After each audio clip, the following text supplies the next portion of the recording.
GIRLSCAMP,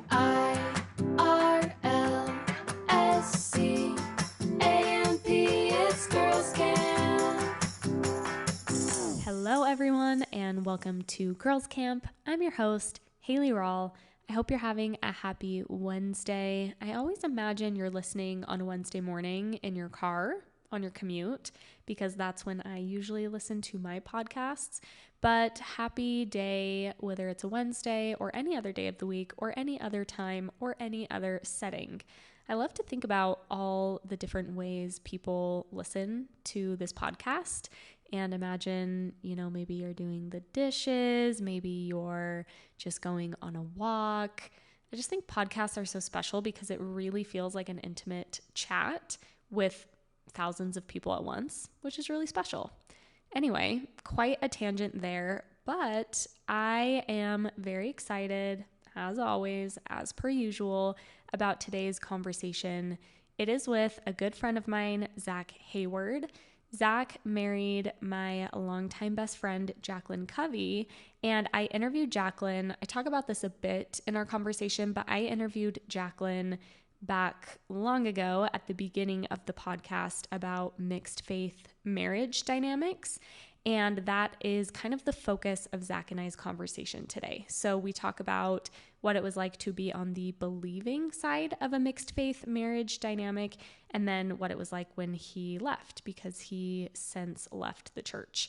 I think it's a hugely important conversation with really good insight for anyone in any type of mixed faith dynamic, which is probably all of us, if not almost every single one of us, post-Mormons at least, or even people who've left another high-demand religion.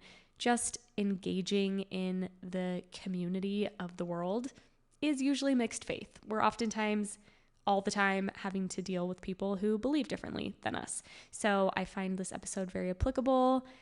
I will give you a little tidbit that may keep you on the edge of your seat, which is that Zac cries in this episode, which he has not done, according to him, for years. And I've never seen him cry in all of our friendship. And I don't think I cried. I maybe teared up in course of the interview, but I definitely cried while editing.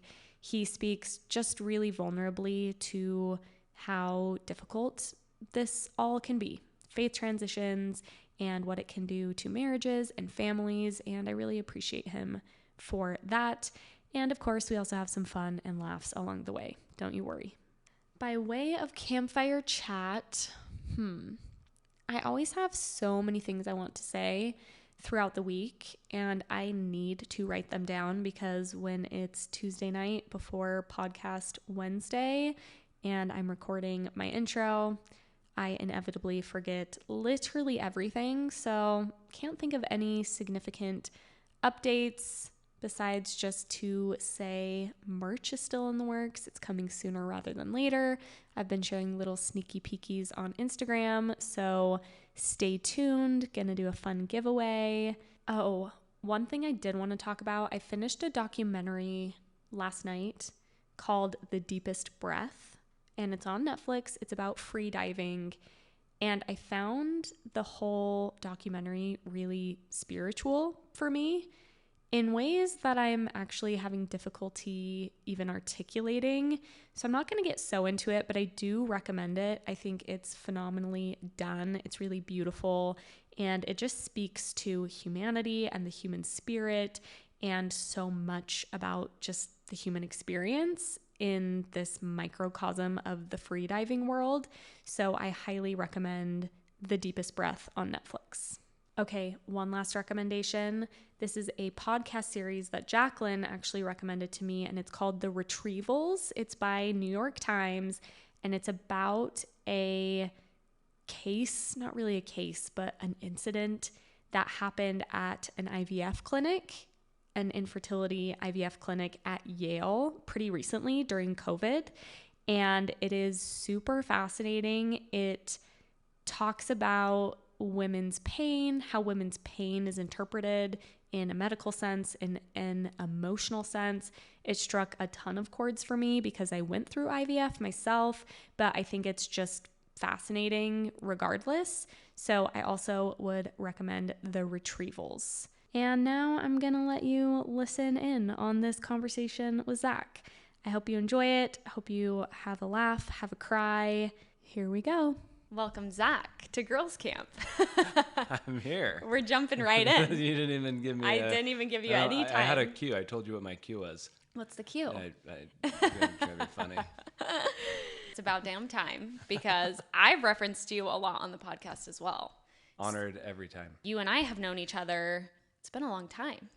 Since like early high school. Yes. We didn't really know each other very well in high school, though. Mm-mm. I don't even know if we spoke to each other in We high didn't school. date. That's for sure. We should have. We should have. We missed our chance. Big regret. We knew of each other in high school. Mm-hmm. And then you ended up dating Jacqueline when I was 19. Mm-hmm. So I was hanging out with you two all the time. I went on my mission. You visited me on the mission. We did. We've been BFFs ever since. Yeah. And now here we are. Here we are. We've lived together. We have lived together. Not you and I. You and but I. Us four. And Jacqueline and Bentley. But yes. Yeah. How much closer can you get? I'm super excited to get into it today. We are going to be talking about Zac's story, most specifically focusing on the mixed faith marriage dynamic, with you being on the believing side of the mixed faith marriage dynamic. So that's where we're headed. But before we jump into it, and we also have some good listener questions to talk about along those lines. But before we jump into it, we need to hear a little bit about your Mormon story. A condensed little context of what it was like growing up Mormon, how you related to Mormonism. Let's start there. What was your Mormon upbringing like? Yeah. So grew up in a very Orthodox, devout Mormon family. I would say our identity was very steeped in Mormonism.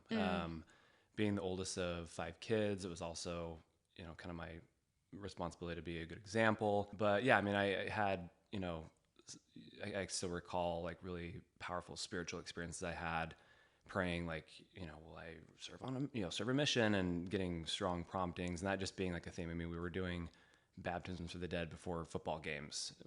We were wearing your church clothes to school, just so everybody know. Or maybe you just didn't have time to change into your street clothes. Just hair still wet, and kind of a virtue signaling, we're pretty good. This is might have been why we won state so much. Are you a state champion? Well, I mean, for time, various sports, but yeah, short answer is yes. Those baptisms for the dead, life hack. If anyone's in high school listening, baptisms for the dead will help you win football games. It's hard to know. It's hard to know. So mission, had an extraordinary experience. Where'd you go on your mission? I was in Japan, Kobe, Japan, and came home. Jacqueline, we went to high school together. Rewinding a little bit, we never dated in high school, but actually kind of hit it off and flirted a bit on Pioneer Trek. I didn't know this. You didn't? I didn't know this about Pioneer Trek. We have a very quintessential Mormon story. The first time you two talked to each other was Pioneer Trek. Pioneer Trek, yeah. I wish you had photos. We've got a couple. Me pulling her older brother over the river in a handcart, and I think one of us just somewhere in the dirt out in Wyoming. I'm gonna have to get those. But yeah, sat next to each other on the bus on the way home. Little hand touching, just very, very G-rated. Yes, absolutely. But that was fun. I mean, I remember visiting her after going to the temple and just hanging out. You went to the temple a lot, it seems. A lot of temple time. So came home from my mission, and we, I became an ordinance worker. Just had so much to, I guess, look forward to in terms of my future in the church. Were there any cracks in your Orthodox Mormonism as a teenager leading up to a mission? Do you feel like you related really just positively to Mormonism, or were there any issues that you saw, or discomfort or dissonance That's a good question. with the Mormon stuff? So in hindsight, it's, I think, easier to identify. But when I was in it, honestly, I don't think so. I would have done anything that the church said. And granted, just, white cis male, I was a perfect candidate for the church. The church was built for people like me. And so a lot of those, very problematic, exclusionary, things weren't even close to hitting my radar. Yeah. And you were in Provo. I don't think we said that explicitly, Grew up in but Provo. we were in the Yeah. same high school. So you went to Timview High School, heart of it all. Right. I mean, I feel similarly. Obviously, my experience was different in some ways, but especially when you're in such a homogenous setting like Provo, I assume all your friends were Mormon. Yeah. It was just what was going on. There's very little room to question anything. You're just kind of in the fishbowl, and had a very positive experience growing up in the church. Honestly, that was, not to skip forward too much, but even when I, spoiler alert, left, it was challenging to imagine my kids' future experience not growing up in the church, even though I knew it couldn't be the same for them because of what I came to know. But it was just this kind of, fairy tale. It was so perfect. This Richard Rohr talks about this in Falling Upward, but that first half of life, just a perfect container growing up, just, your wholesome night games on the weekend. Everyone's, viewing the world and believing and doing life very similar to one another. Yeah, absolutely. There's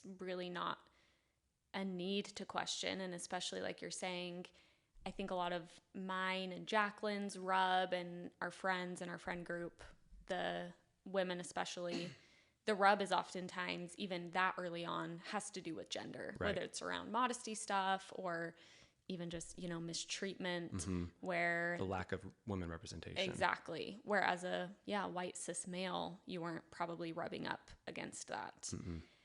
And it sounds like, correct me if I'm wrong, Mormonism was deeply, deeply intertwined in your identity and in your family culture and in everything. It sounds like it was a huge identity piece for you.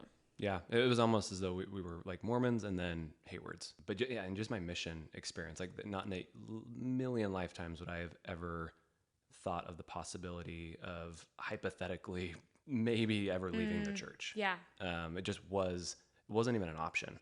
What's the point of life, marriage without the church? So definitely want to underscore that, I still kind of get chills thinking about it. And honestly, prepping, kind of thinking about this interview, it was bringing up, I was having kind of these thought stoppers. It was bringing up, I think, just some major trauma that I went, I worked through with counseling, couples counseling, therapy, but it's still definitely a lot of things to unpack and process, because it was the worst thing that I think hopefully don't have to go through anything more terrible than absolutely. that crisis of faith. Absolutely. It's an interesting thing. I really appreciate you speaking to this, because sometimes I think having more, cracks in the Mormonism thing earlier on in life can actually spare people in later faith crisis or transition. It's not like I was necessarily imagining a world where I wasn't Mormon. I planned to be Mormon, but I had enough experiences that almost required me to think differently, to kind of tweak doctrinal things. I just had more impetus to do that. And it sounds like you really didn't have much even pressure or anything pushing against the Mormon stuff. So why would you have thought any differently in ways that sometimes people are forced to, maybe earlier on, based on family members, based on where they live, etc.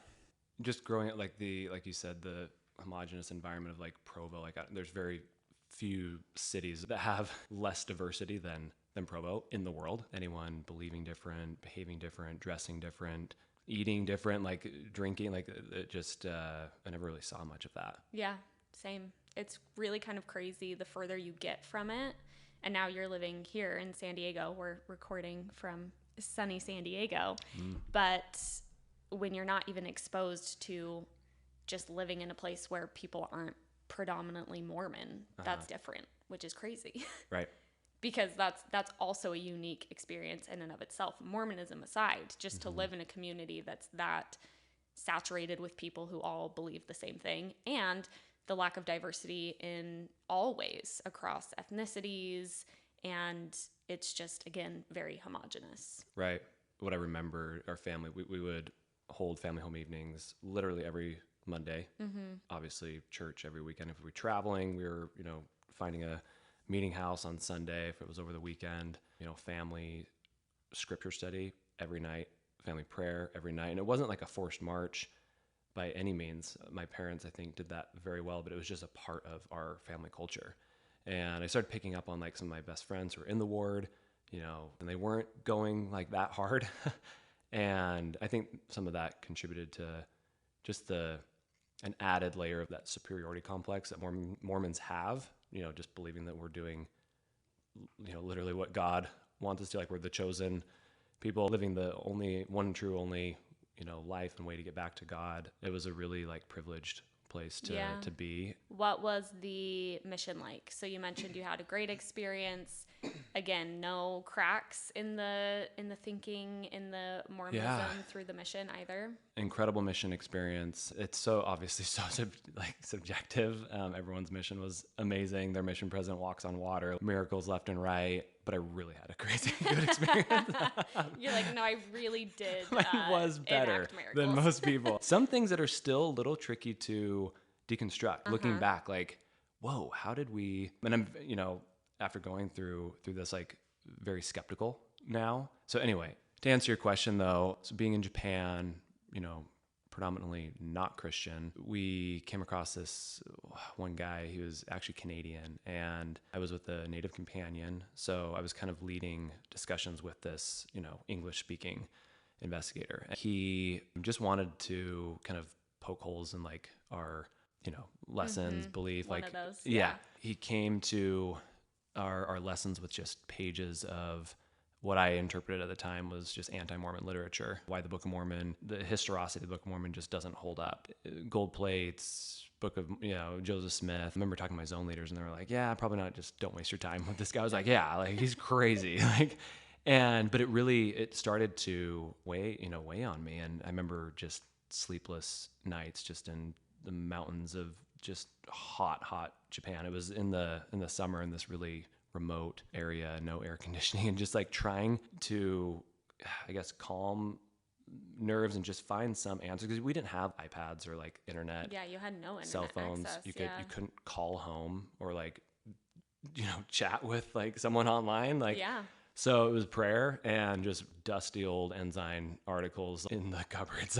But I remember finally finding a couple things that kind of helped ease those worries. And then, lack of a better term, brush it under the rug and kept going. Didn't really look back. Fast forward maybe 6 months later, another investigator who started getting into, again, what I thought anti-Mormon stuff. He was so solid. And then it's funny looking back, it was like, oh, he's just been deceived. Satan got him. Like, wasn't he dark? His countenance was, but when he had just gotten on Google and seen kind of the history. Right. What actually happened. Happened, yeah. And I had not heard of, didn't you know that Joseph Smith was looking in a hat when he was reading the Book of Mormon? I was like, this is crazy, man. Listen to yourself. You're going to trust this guy on the internet over us? Like 19-year-olds? Like, I got a high school degree, man. Like, oh, it's a trip. Looking back, it's such a trip. How little, I would say, the average missionary knows, especially someone like you or like myself who are incredibly intelligent. We are so smart. People who probably thought we knew, I thought I knew everything. Oh, yeah. And we had gone to seminary our whole lives. We had seminary release time.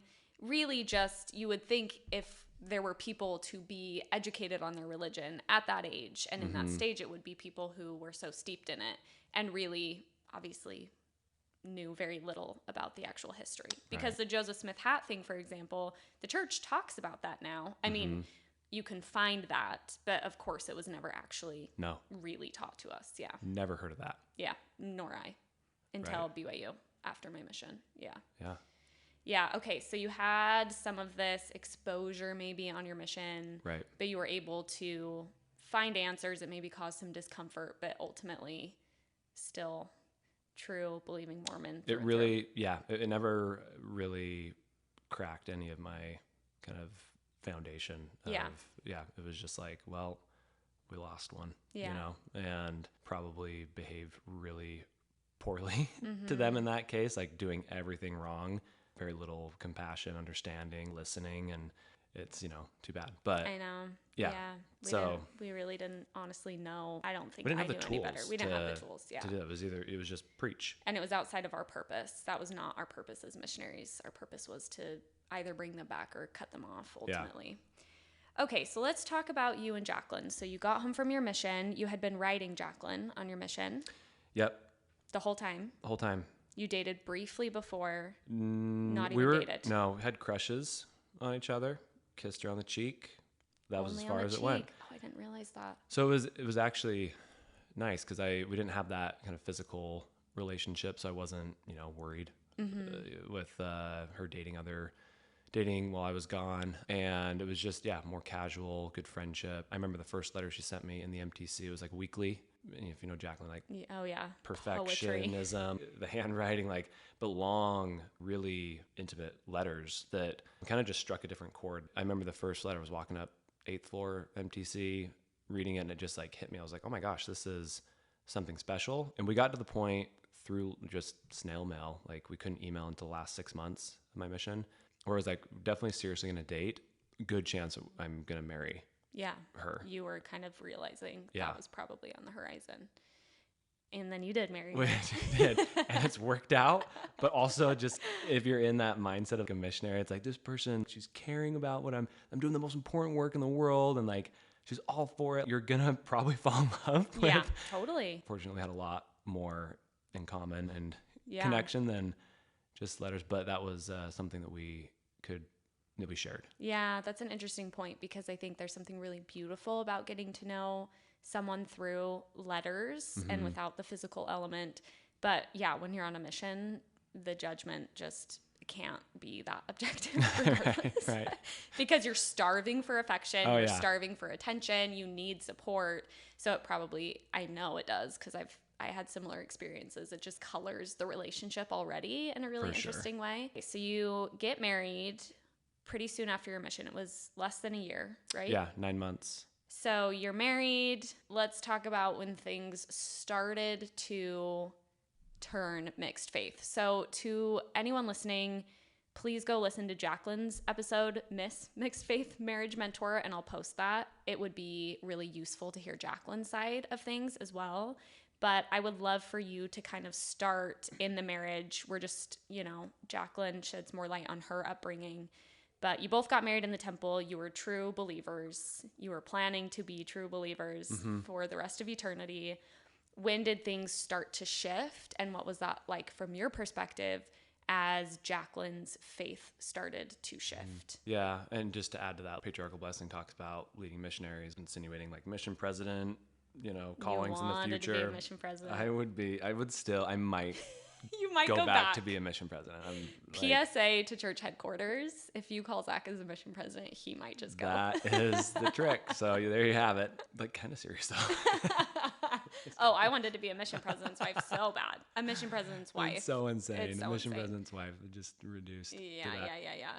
Yeah. So about a year, and you kind of have some context of our upbringing, very, centered around the church, and had, an amazing wedding day, temple ceiling. But yeah, so about I would say year and a half, 2 years in, Jacqueline started expressing a couple, light concerns of, what about Noah's Ark? Did that really happen? The, full flood? And leave it to Jack. She would. It was I'm I would have never. I'm yeah, of course. I don't know. And I'm well, it was, it was a contained flood, just the classic apologist responses. And it's well, okay, well, who really cares? The Bible is, a little silly. And then it, gradually became centered around the lack of women representation in the church, the, no mother in heaven, priesthood.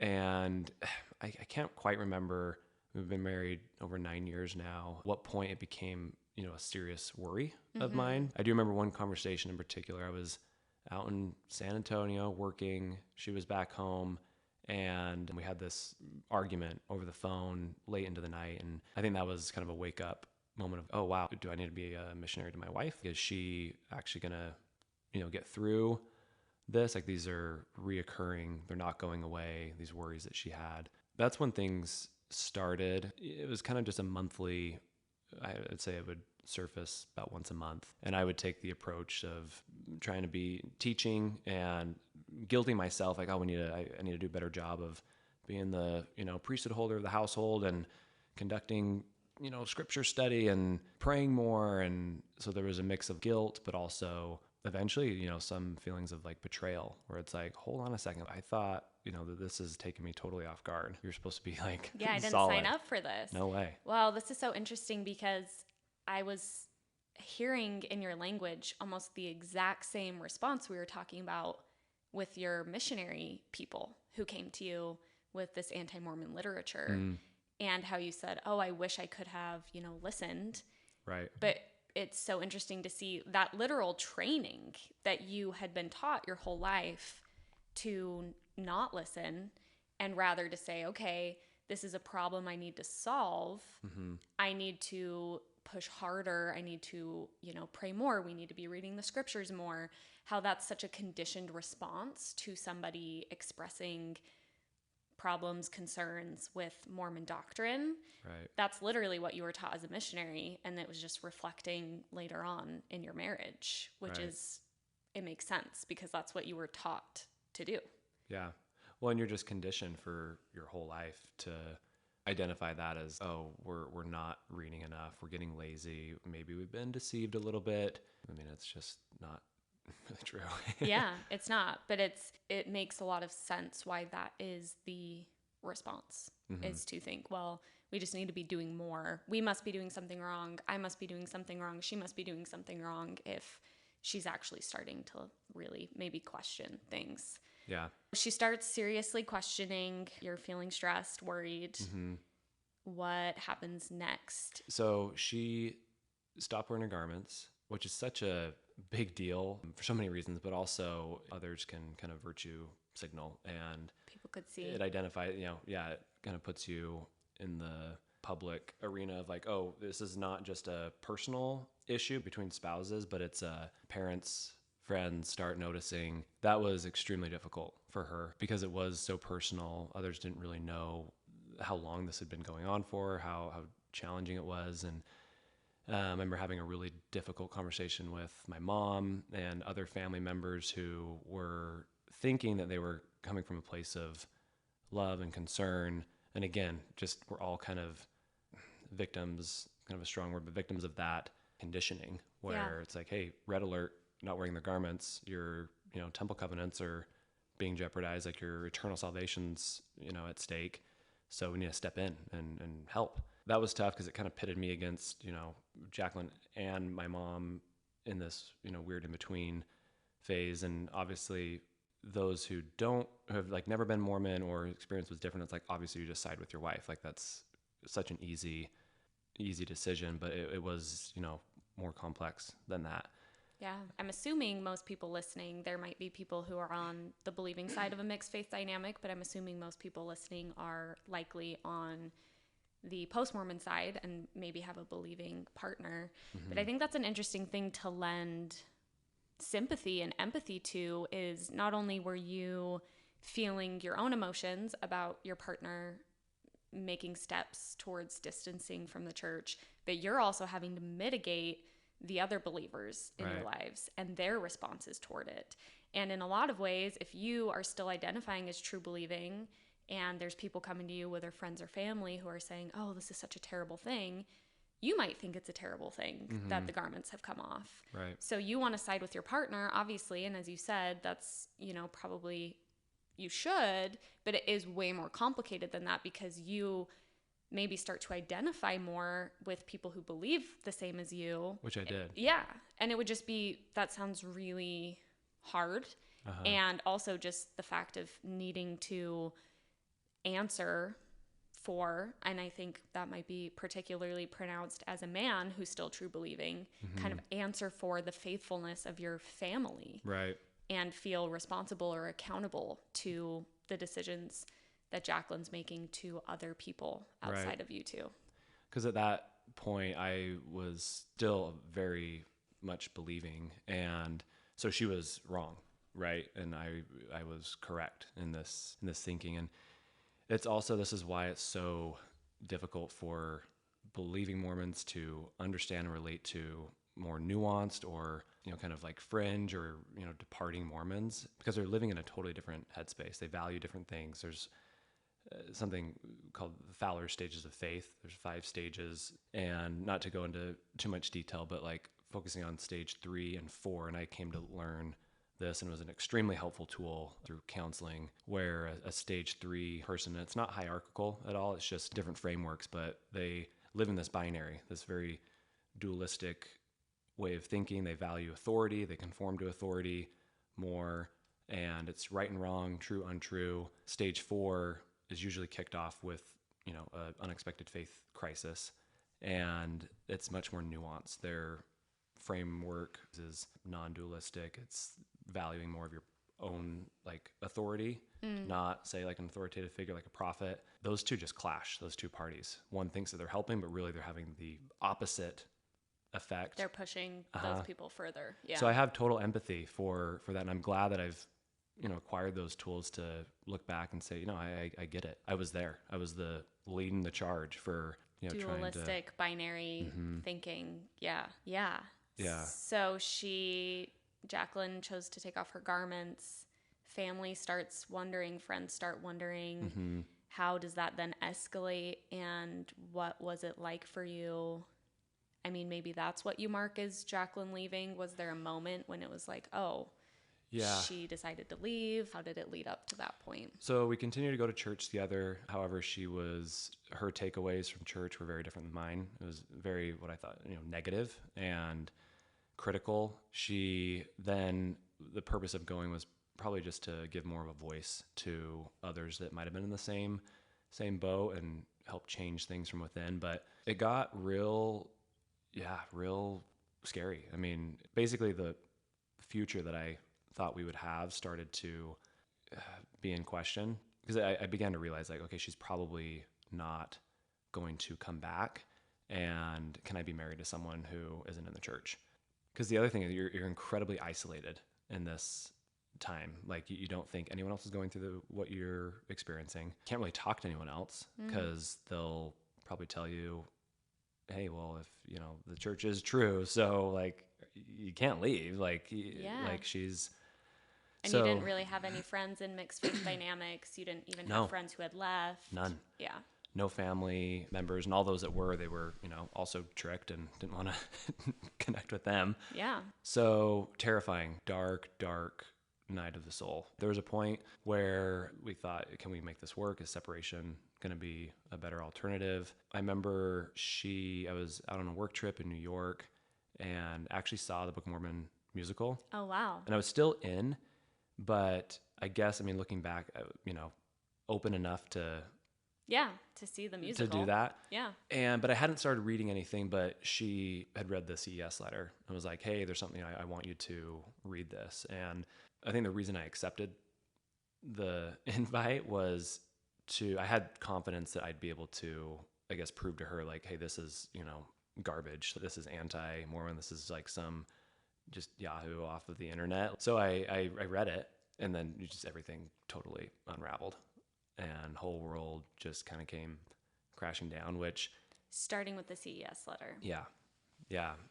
And speak to that a little bit more, because if I remember correctly, because I just listened back to Jacqueline's interview, she said from her perspective, there was a period of time where you were engaging with CES letter for my wife, Rough Stone Rolling, all of these, this literature, this history that had been huge for her leaving, but she sensed that you were still hanging on. Still in. Yeah. Yeah. So what was that like? Yeah. And I appreciate you jogging my memory. Yeah. I read it. And when I say like unraveling, it was the first time where I was kind of this moment of like reckoning, like, oh, wow, these are actually very valid points, mainly because he's citing all of Jeremy Reynolds, citing every truth claim and why it needs to be in question and probably just isn't true to like firsthand accounts.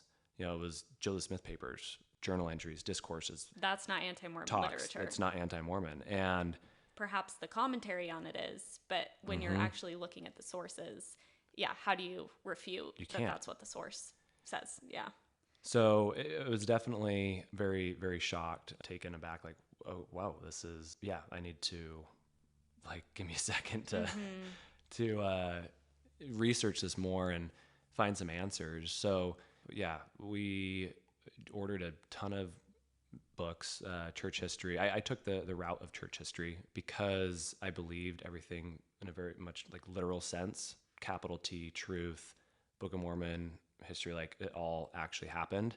Once those truth claims, started becoming questionable, I started off, I think, with No Man Knows My History, Rough Stone Rolling, Letter from My Wife. We would, for example, to your point, we'd both read No Man Knows My History, Fawn Brody, and come up on very different sides. Whereas we were still kind of diverging to where Jacqueline would be totally abhorred about polygamy, polyandry, what Joseph Smith was doing, just utter shock.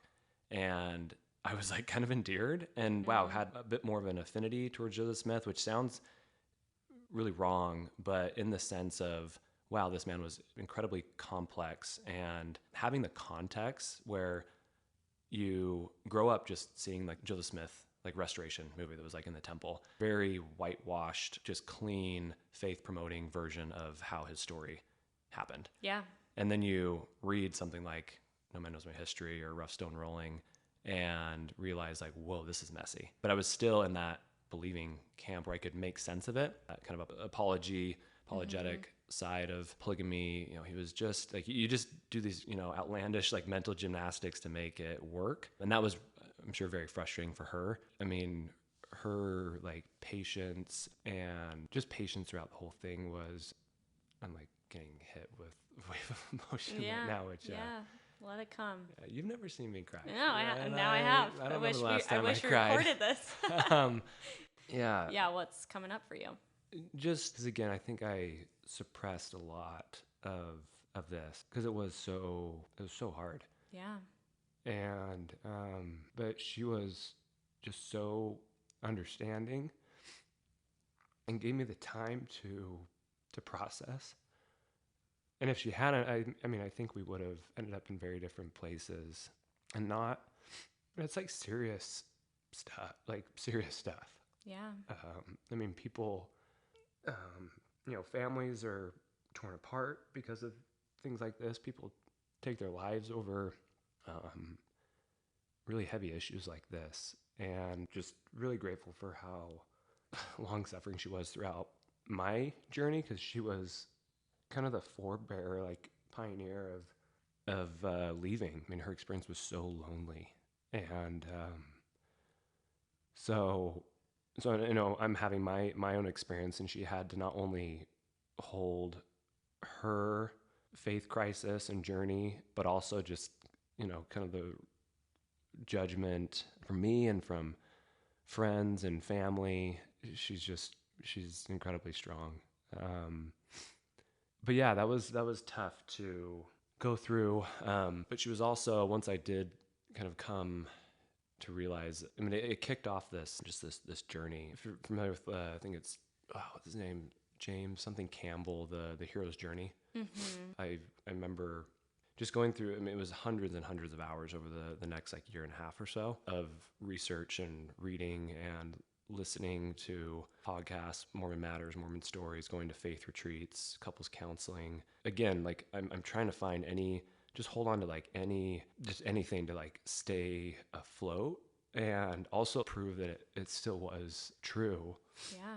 And you'd read something like, oh great, like in Sacred Loneliness, mainly about polygamy and polyandry, and it's like, okay, that was super wrong. Joseph, he definitely messed up, but he was still good in these other ways. Or Book of Mormon probably isn't like true, but like we still got priesthood or prophets, and you'd kind of just check each off where it's like, oh my gosh, I think all of it is just not the way we thought. Yeah.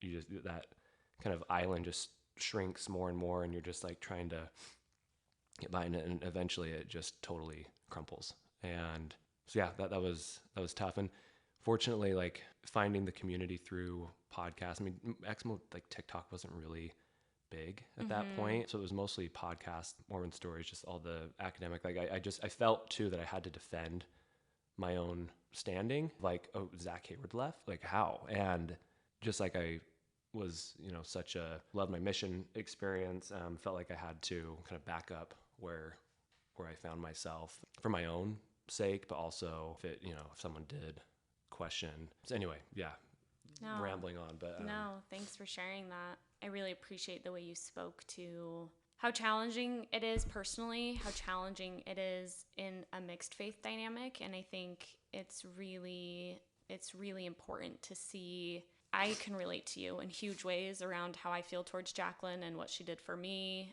how I feel towards Tanner, our mutual friend, who Tanner and I had a lot of mixed faith dynamic challenges, and just feeling a lot of, for me, and I don't mean to project onto your experience, but it's really hard not to feel guilt and shame. And you're already feeling guilt and shame because you're maybe questioning the church yourself. In retrospect, when you end up on the side of it that we have, there's a ton of guilt and shame for things that I did as a believer and for invalidation and, not being able to be what people need. And I think what I sense in your experience is once you started leaving and questioning, then you have sympathy for what Jacqueline did alone. yeah, And then she was able to support you through it with Right. patience, with love, which you maybe don't feel like you could have offered her. Mm-hmm. And it makes me really fucking upset at the church, to be frank, because I think we're good people. Right. And Yeah. I think I'll speak about my experience with you. You're an incredibly wonderful listener and validator. You have all these things in you, but you had so much conditioning that was kind of disallowing that maybe in certain contexts. And that feels really shitty to have to kind of reconcile, Right. especially when you go through it yourself and you realize, oh, this is what you were going through, and you didn't have the support that you're now offering me, Yeah. It's incredibly hard, and I appreciate you speaking to it so candidly. So to kind of wrap things up, Yeah, though, please. with our story. So yeah, eventually just kind of came to the conclusion that, okay, based on the actual history of how things happen, like none of it is true. And so at that point, similar to what Jacqueline and many others do, it's like, okay, I don't need the Book of Mormon to be actually true, but I can still, extract, important, scriptures and like direction from it. I can still go to church, be in this nuanced space. And I remember trying to do that. It was difficult. You're bearing your testimony in a bit more of a progressive sense and just kind of getting weird looks and realizing like, oh, I think there's pockets of certain wards where that is doable, but in Provo, Utah, and this was also during the pandemic, going through all this, we weren't going to church, more isolated, which was nice because I was able to kind of formulate my own Take a break. opinions on all this information I was consuming. I remember trying to make it work, renewing a temple recommend so that I could attend my brother's wedding and also Jacqueline's sister's wedding. They're not getting married to each other, but had their own separate weddings. I went to the interview over Zoom and tried to be kind of vulnerable with the stake leader because he asked, he was like, well, why do you want this recommend? He kind of went away from the script and he's like, I just feel impressed to ask you, why do you like want this? And it was really annoying because it's like, well, You're like, that's dude, not a temple question. obviously you're not supposed to ask me that. Like, yeah. like what kids? Stick to the script. And he was like spinning it off as like, the Spirit's just impressed upon me. And it's like, come on, dude. My wife hasn't gone to church in a year. My bishop has just talked to you. It's obvious. We're living in a mixed faith marriage. But he just kind of grilled me. And I told him, I was like, look, to be honest with you, thinking it was a safe space, don't believe in the literalness of the temple sealing, but the ritual and ordinance that my family members are going to go through is incredibly important. Like, it's like the capstone. Like, this is it. And I still hold immense value for our own temple ordinance and sealing. And I know how important this is to my brother, my sister-in-law, their fiancés. And that's why I'm going. And he just like that wasn't good enough. And so that was tough. It was like, whoa, these guys are like, this is no good. Yeah. And I have a very sincere desire that might be more complicated, Yeah. but there's really, truly, literally no space for that. None. It's like, sorry, that's not Yeah. what the questions are. That's not what you need to. Right. It's gatekeeping, very Yeah. literally. Yeah. And up until that point, hadn't felt much bitterness, but it was, because then I start to on, social, and you kind of get glimpses of, you get the, general conference highlights and takeaways, and realizing like, whoa, my family is getting the most damaging messaging from church authority on how to engage with me. Those that are leaving, questioning, this is how you're supposed to react to them, is so dismissive, so condescending, so off that I can't. It's like, have you ever talked to a nuanced Mormon or someone who's struggling? Like, are you kidding me? Are you mad? This is like, come on, we can do better than this. Yeah. Like, talk with someone who's left before you just go up on the pulpit and start prescribing. Consult with literally one absolute person. Nonsense. And that's one thing you can tell. Like, I'm still I get activated by it because it's driven a major wedge in family relationships and people that I love most. Yeah. It's upsetting, to say the least. Yeah. It's infuriating. Yeah. And you started to see maybe you were trying to carve out a space where you could hold a lot of respect and love and even value, even though you maybe viewed them differently in certain rituals, even in just Mormonism generally. And then it's frustrating because you're like, at least just let me do that. Right. Why are you now pushing me even further away? Why would you want someone like me to, why are you trying to make it teams? Why are you trying to make it something that you were so desperately trying to not let it become? Right. And that's really upsetting when you have true believing family members and you are wanting to show levels of support and respect, and then from the very pulpit and the mouths of the church leaders, they are really actively disallowing that kind of thinking that you were trying to practice. Yeah.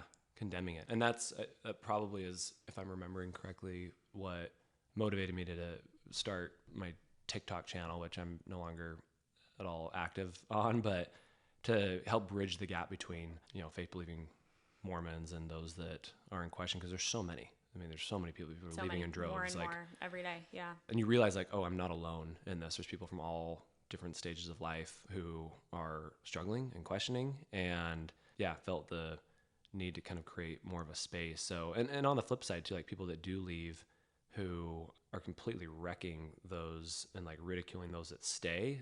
And it's just kind of the opposite side of the coin where it's like, well, hold on a second. Can we create some more compassion amongst the two groups? And that helped, me process. And so, still really challenging, but like, fortunately, Jack and I were able to,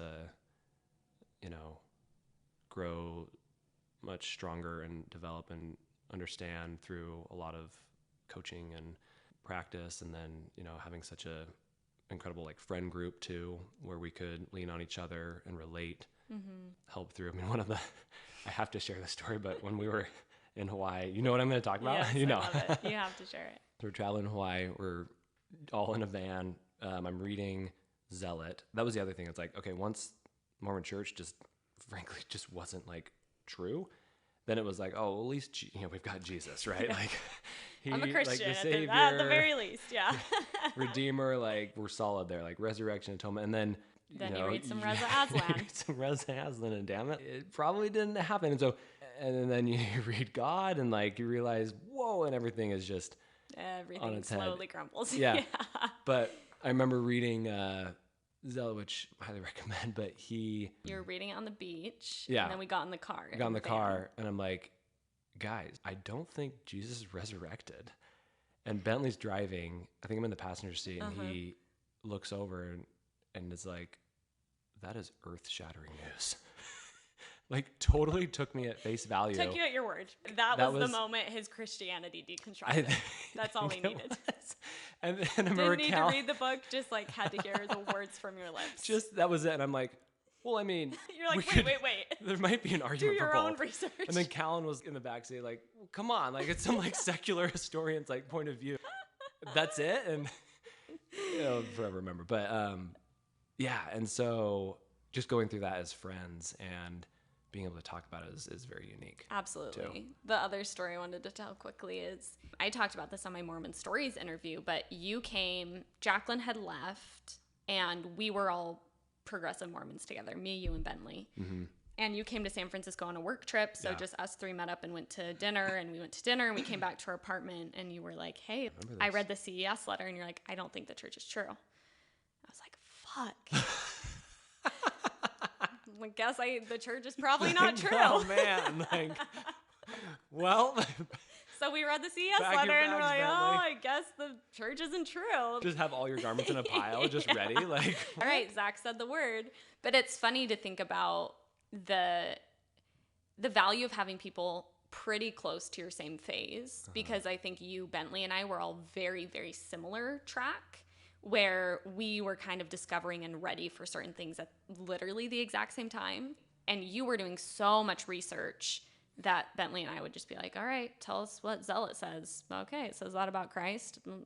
Checks out. So you were our resident historian in the friend group. another makes me so. Another funny story. We're going to Ken's parents, and we get out of the car because we're meeting Ken and Cal for something, and I come out and I've got like a toothpick in my mouth, and Ken's mom is like, what, is he smoking? And Ken immediately is like, no, Mom, he's literally a church historian. And I look over and I'm like, hey, Wendy, like, yeah, You could be. You should be. No. And I think to this day, she might, still like, thinks I actually am. be a church historian. But I do want to, I took it very seriously. You took it very seriously. And yeah, in a way that I don't relate to, where I was like, this doesn't feel right for me, and that felt like enough. And I think that says a lot about our upbringings and a lot about the way you related to Mormonism, was you had to prove every last single tiny point until you just had nothing left to hang on to. And that sounds deeply traumatic. In a way that for me, I mean, yeah, history played its role, but I was kind of like, yeah, I don't think this is working for me anymore. I don't think this feels right. And it sounds like you couldn't even allow yourself that. You had to like know for a fact. And that's a huge burden. Thank you for sharing all of that. It's so nice to do this with friends, because I know a lot about you and your story, because we lived it together, but being able to hear you speak to it so beautifully, and it's really special for me to be able to like learn more and have this kind of conversation. So I really appreciate it. yeah, thanks, Haley. I'm just gonna kind of rapid fire some of these and get your thoughts. Question number 1, how the hell do I get my husband to stop paying tithing? It's a good starter one.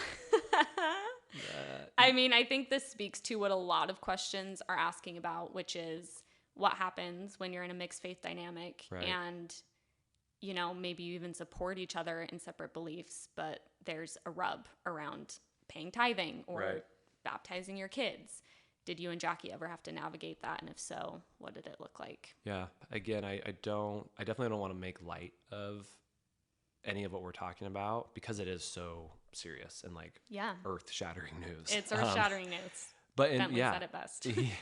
You really did. Because I mean, these are very serious issues. So, but it just shows I'm in such a different place now, where I'm not, consuming the same amount of church history and like info that I was, and everyone's kind of journey, different stages are going to be different. But yeah, with tithing, I mean, relating to how I was when I was in and Jacqueline was out, there's taking the approach of like, we need to pay tithing because it's what the Lord told us to do. Like it doesn't work. You're going to just be at odds with each other forever. I think it really takes one, in this case, husband to engage with, like, truly listen and engage with, okay, why are you concerned about this? Like, what is, like, help me, understand, like, meet you where you're at. And I can guess that it's probably because the church is Ensign Fund. It has $140 billion something in it.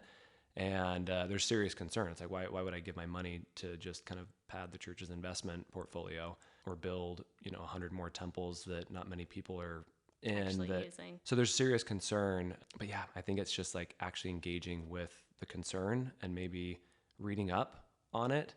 And then, I mean, you can even come to some sort of, compromise of, because you also can't like, well, let's do 5% to a charity that you want, and I'll do 5% to the temple, because that's not the law of tithing. Yeah, It's they won't 10%. let you. Yeah. One other alternative is just giving 10% to something that you both feel comfortable on, and then just hope that the next temple recommend interview, they don't grill you with that question, because they're not supposed to. And everyone's belief on all those questions is different. Yeah, so your partner could say yes, even if you're not technically, quote, a full tithe payer, if they feel good about the way that they're engaging with tithing. And again, it's like, not to endorse lying, but there's ways. Everyone's doing backflips to like make sense of this, and I think there's space for that. I agree. Do a backflip. I like what you just do a backflip. I like what you said about engaging. I think oftentimes these issues can feel incredibly divisive. Right. And it's like, well, why the hell are you paying tithing? As I can absolutely understand, I would feel the exact same way. And it's difficult, takes a lot of practice, it takes a lot of patience to engage. But if you're able to engage, hopefully there can be some sort of compromise or some sort of, willingness on your partner's behalf to listen. Right. So I think that's great advice. And for those sensitive issues too, it's, you obviously never want to attack or like belittle, even, insinuating that, but like using, for me, language like, this is where I'm at, this is why it's difficult, and hopefully that's reciprocated. Absolutely. I've been out of the church for 9 to 10 years. My wife is still very active. Sometimes it feels like there's no hope that her shelf will break. What's the best thing I can do to still love and support, but to also still encourage her to question the church? Curious what Jackie did for you as far as writing that line of, I support you. However, are you willing to engage with the CES letter? Yeah. That's a fine line to walk. So on the believing side of it, what did you experience? Yeah. And first of all, like, heart goes out to whoever's in that dynamic. So hard. Yeah. I mean, that's incredibly difficult. And good on you for 9 to 10 years of managing mixed faith. That takes a lot. And I think that shows a lot of strength in the foundations of the relationship. Right. Yeah. I mean, differentiation comes to mind, just being comfortable with your differences, which is such a hard place to get to growing up in the church, because you're just not even taught how to do that. Reflecting on what Jacqueline did well was, one, just giving me time, which obviously in this case that's true, but also because the person who is out in this relationship probably is pretty confident in their position of like, yeah, I know it's not how it is. For that long. And I wish my partner was able to, see where I'm at. There's a quote, actually, it's J. Reuben Clark who said it. And if we have the truth, it cannot be harmed by investigation. If we have not the truth, it ought to be harmed. So those that are in, if it's true, what fear do you have in like proving that it's not true, especially if it's coming from like your spouse? Yeah, totally. And I think maybe that speaks really well to intentionality and how a partner can feel an intention of, read this so you think the same thing as me, versus, hey, I know this might feel scary, or like you've been told this is anti-Mormon literature, but would you be willing to read this? This meant something to me. Would you be willing to read this and talk about it with me? So I think there's maybe ways you can engage that seem more approachable and that don't have the intention necessarily of, I want you to leave the church, but hey, it would be awesome if I felt like you could read this. Is that something you're willing to do? Right. And, inviting and just sharing. Yeah, I learned a lot from this that I didn't know. Right. That kind of thing. Yeah. And I mean, it's interesting because this quote that comes to mind is still kind of hard to admit or relate to, but I remember it was John DeLynn sharing his experience in like disciplinary council and like leaving the church. And he said, the gift of a faith crisis is the rest of your life. And I think that is beautiful in the sense where it's like, there is beauty and opportunity and like closeness. And if that's where things go, so much of, unfortunately, church's messaging is centered around fear. It's like, if you leave, where are you going to go? What do you have? What do you have without the church? And that's just simply not true. I think that's something we kind of were talking about since I've been here on this trip the other night is that it's a really difficult line between finding certain things out for yourself and really desperately wanting that for other people, and recognizing the freedom of thinking and all these things that come with a faith transition. And Right. it requires an incredible amount of patience and differentiation, as you're saying, to have someone that close to you as a partner, a life partner. And it's not like you even probably want them to leave just so they're more like you. It's on this side of things, it's really difficult not to like knock down the door. Of Right. like, come on, I promise, like just engage. So yeah, I think it's super case by case. You and Jacqueline went to therapy while you were mixed faith. Is that correct? Yeah. And I feel like that's always just a very good place to be in any relationship, but mixed 100%. faith especially. You just don't know what you don't know in these situations. And going to couples counseling therapy, I don't know if I can, like Jana Spangler was a godsend for us, and learning how to view the other person and see where they're at, and getting the right tools and like books and framework was crucial in our experience. It's part of that hero's journey. Like, you can't force a faith journey on someone else. They have to come to that point on their own, and that can take 9 years. It can take a long time. Yeah, you never know, which is hard and requires a lot of patience. Right.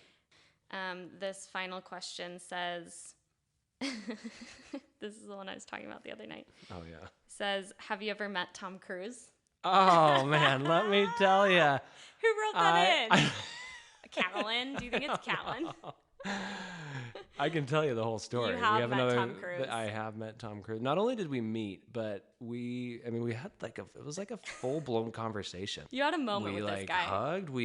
I totally, it was at a Broadway show, Hollywood, and totally like called him out. You were a male cheerleader at this time. If we want to really go into it, I'll go into it. So I was a male cheerleader. Me and my football buddies, senior year, with the whole squad. He walks in.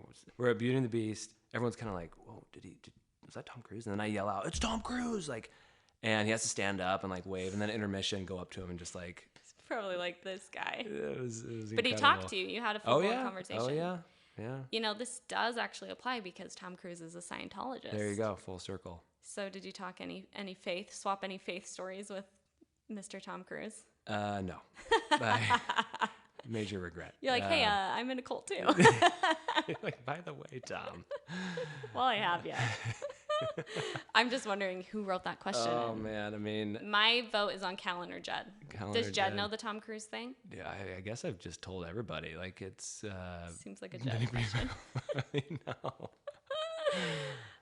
Thank you so much, Zach. I really, really appreciate this. I think that there is so much relevance in you speaking towards the experience on your side of things in a mixed faith dynamic. And yeah, I think both you and Jacqueline have just been through so much. And I think it's really beautiful to take what you learned through incredibly difficult experience and be able to share that as wisdom for the tons and tons and tons of people who are still very much in the thick of it. Thanks, Haley. Thanks for being here. Thanks for coming to Girls Camp. This was a treat. I really appreciate it. Yeah, of course. It was great to talk to you. Thanks, everybody, for listening. We'll talk next week. Bye. GIR